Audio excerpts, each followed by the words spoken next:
Bernice and Jensel, kung sakaling lumindol, saan nyo dadalhin si Kyle para maging safe?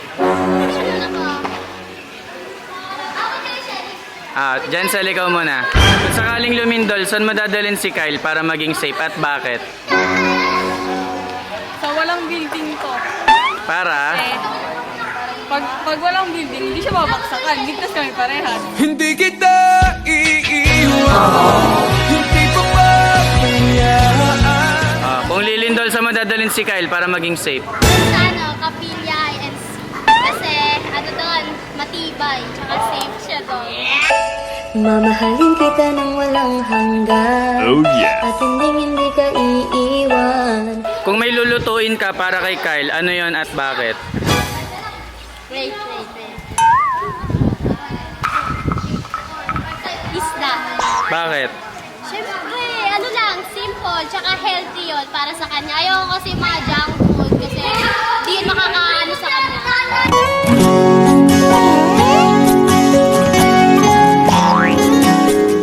Jensel, same question. Kung may lulutuin ka para kay Kyle, ano yon at bakit? Kamuting kahoy.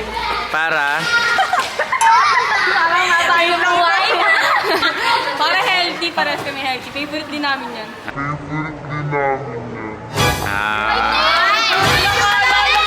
Lola ko! Sa tingin mo, anong favorite color ni Kyle at bakit? Blue. Bakit? Wala, napapansin ko lang kulay blue. Kasi blue yung suot ni Bernice. Only love can hurt like this. Only love can hurt like Sa tingin mo, anong favorite color ni Kyle? Siyempre, ano ba? Di black.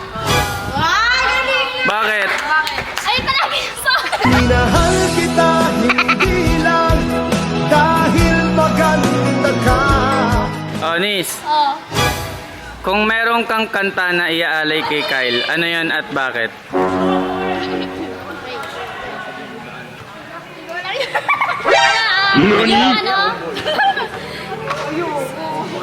Yung dulo ng hangganan. Alam mo ano yan? Sample. Di alam ang gagawin, iiwas ba at titingin.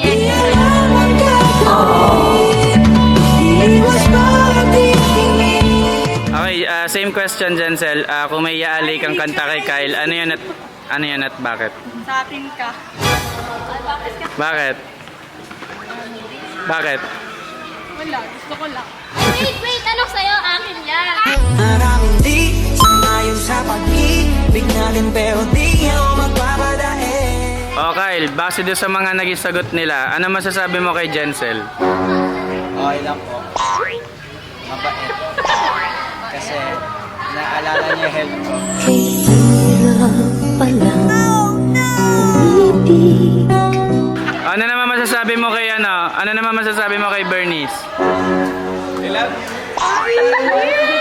Parang mahal ko na siya. God give me